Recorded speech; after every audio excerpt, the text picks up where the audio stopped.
अर्जुन ने द्रौपदी के अलावा उलूपी और चित्रांगदा से भी विवाह किया था, पर द्वारका पहुंचकर जब उसने सुभद्रा को देखा तो वो जैसे खुद को ही भूल गया। सुभद्रा ने अपने भाइयों बलराम और कृष्ण से अर्जुन के बारे में बहुत कुछ सुना था, पर जब उसने अर्जुन को कृष्ण के साथ देखा तो उसे अपना सपना सच होता लगा। दरअसल बलराम सुभद्रा को दुर्योधन से ब्याहना चाहते थे। फिर बलराम का दुर्योधन की ओर से लड़ना निश्चित हो जाता।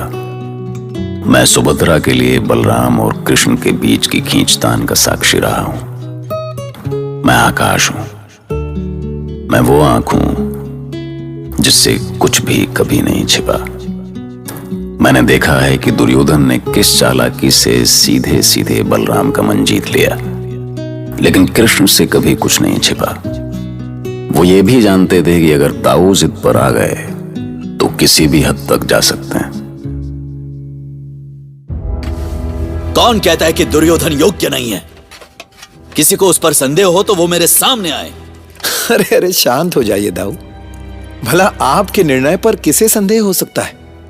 आपने सुभद्रा के लिए दुर्योधन को चुना है तो कुछ सोचकर ही चुना होगा। बिल्कुल, सुभद्रा मेरी बहन है और मैं जो करूंगा उसके सुख के लिए ही करूंगा।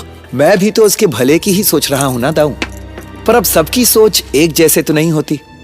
लोग तो कुछ भी सोच लेते हैं। जिसे जो सोचना है वो सोचे, पर मैं निर्णय ले चुका हूं।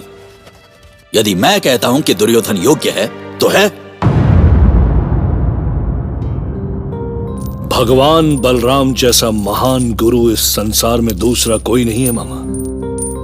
मैं उनको छोड़कर किसी और को अपना शुभचिंतक नहीं मानता। अपने मामा को भी नहीं भांजे? अरे मामा तो मामा होता है ना मामा, गुरु नहीं होता।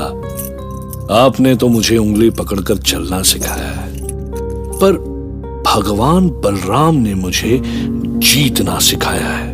पर एक बात याद रखना भांजे, समय पड़ने पर तुम्हारा ये मामा शुक्नी ही तुम्हारे काम आएगा। तुम्हारा वो भगवान बलराम नहीं। नहीं मामा नहीं, वो मेरा साथ कभी नहीं छोड़ेंगे। उन्हीं की कृपा है कि आज गदा युद्ध में मेरा कोई सामना नहीं कर सकता।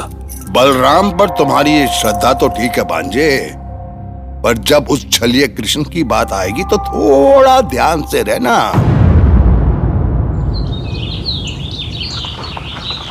देखिए कृष्ण, वो रथ कोई तेजस्वी शतरानी लग रही है। देखिए, एक हाथ में वल्गा और दूसरे हाथ में खड़ग। अच्छा, वो तो बालपन से ही हर दिन यहाँ महादेव के मंदिर में पूजन के लिए आती है पार्थ। ओह, तो सुभद्रा है वो। और नहीं तो क्या। चलो अर्जुन, हम कहीं छुप जाते हैं, वो यहीं आ रही है। महादेव, आज मैं आपसे ये कहने आई हूं कि यदि मेरा विवाह मेरी इच्छा के अनुसार नहीं हुआ तो मैं आपको कभी क्षमा नहीं करूंगी। आपको याद है ना महादेव, मैं वसुदेव नंदिनी सुभद्रा बालपन से ही आपको पूजती रही हूं, पर मैंने कभी आपके सामने हाथ नहीं फैलाए, इसलिए कि आप तो सर्वज्ञ हैं। आपसे क्या छिपा है?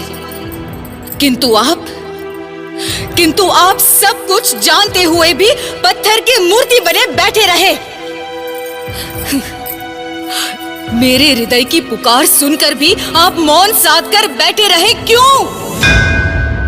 सुन ले महादेव, यदि मेरी मनोकामना पूरी नहीं हुई तो मैं फिर कभी आपके द्वार पर नहीं आऊंगी आपके द्वार।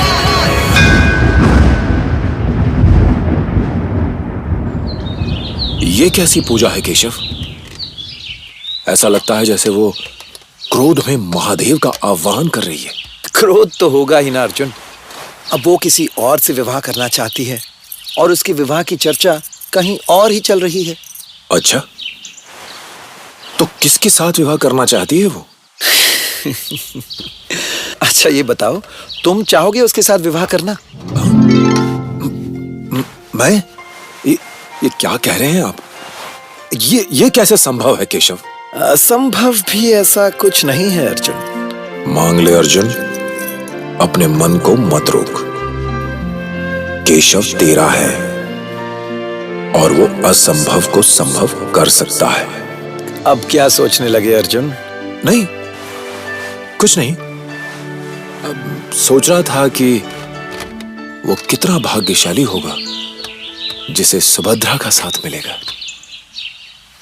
पर केशव, मैं अविवाहित नहीं हूं। जानता हूं तुमने पांचाली, उलूपी और चित्रांगदा से विवाह किया है। हाँ, यही तो कह रहा हूं।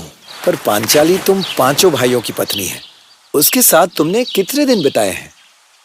और उलूपी के साथ तो तुम्हारा संबंध केवल एक रात का था। और रही चित्रांगदा की बात, तो अर्जुन वो तो अपने नगर को छोड़कर तुम्हारे साथ कभी नहीं आएगी।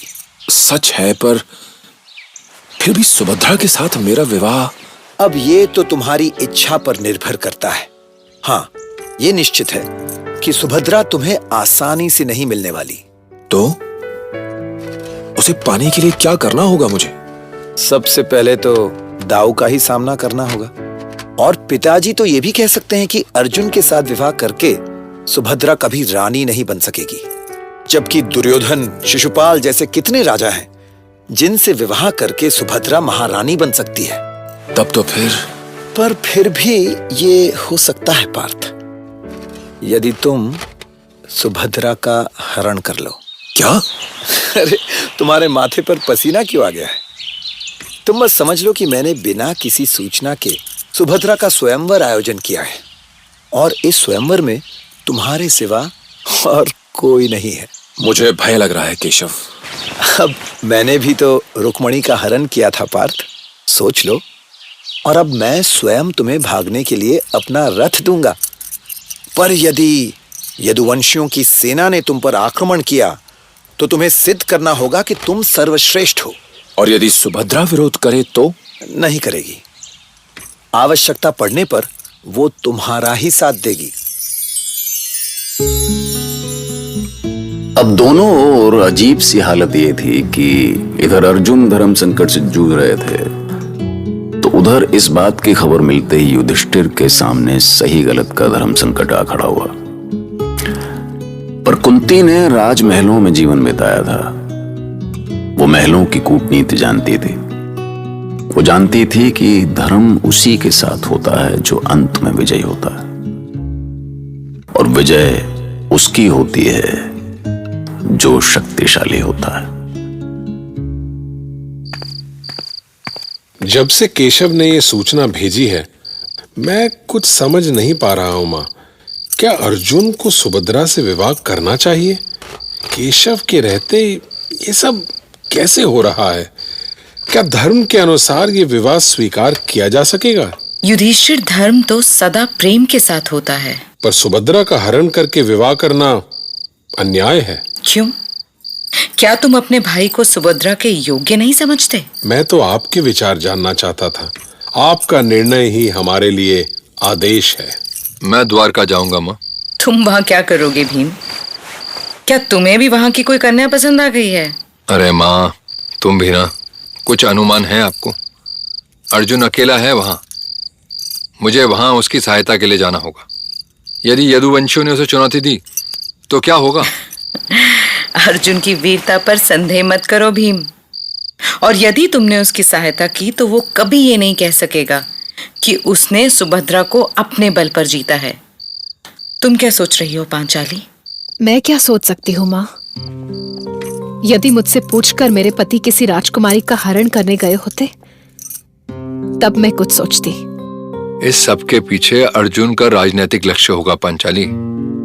मैं जानता हूं कि किसी पत्नी को सौत अच्छी नहीं लगती, पर मेरा भाई। पर मेरा पार्थ पर एक अधिकार तो नहीं है भीम। मैं 5 पत्नियों की एक अकेली पत्नी हूँ। यदि वो अपना पराक्रम दिखाने के लिए सुभद्रा का हरण कर रहे हैं तो मैं इसमें कह भी क्या सकती हूँ? अपनी राय तो दे ही सकती हो पांचाली। नहीं, मेरी अपनी कोई राय नहीं है। मैं ना इसका विरोध कर सकती हूँ न समर्थन। अरे पांचाली, रुको तो। अरे रुको पांचाली। भीम, पांचाली को अकेला छोड़ दो, मैं उसे मना लूंगी। और मैं ये भी जानती हूं कि सुभद्रा एक ना एक दिन अपने प्रेम से पूरे परिवार का हृदय भी जीत लेगी।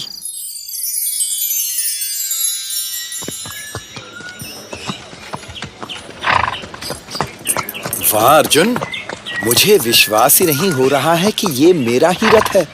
तुमने तो इसे बिल्कुल नया रूप दे दिया।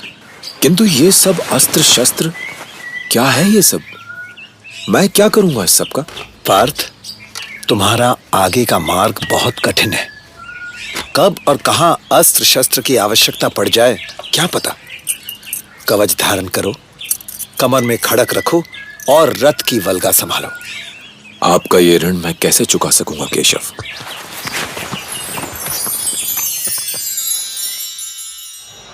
अरे संभल के राजकुमारी, कहीं गिर पड़ी तो हो जाएगी पूजा।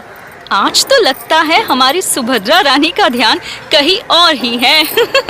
मन कहीं भटका भटका सा लग रहा है आज तो। चुप हो जाओ तुम सब। पूजा से मेरा ध्यान मत भटकाओ। मेरे मन में भोलेनाथ के सिवा और कोई नहीं है, समझी? ओहो, पर ये जान लो सखी कि भोलेनाथ किसी और रूप में नहीं आने वाले। हे ईश्वर, ये क्या? कौन है ये? और इस तरह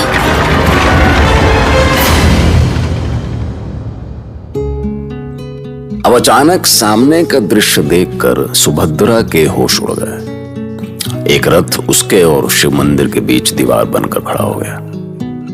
उस रथ पर उसके सपनों का राजकुंवर अर्जुन सवार था। योद्धा के वेश में वो साक्षात कार्तिकेय लग रहा था। सुभद्रा ने उस रथ को ही नहीं, सारथी को भी पहचान लिया। किसी लड़की के सामने अचानक उसकी कल्पना का वर आ खड़ा हो तो न जाने उसके मन में एक साथ कितने कितने सवाल आ खड़े होते हैं। पर सुभद्रा के साथ ऐसा नहीं हुआ। क्यों? अरे भैया, क्योंकि आखिर वो थी तो कृष्ण की बहन ही ना। सुनते रहिए महाभारत।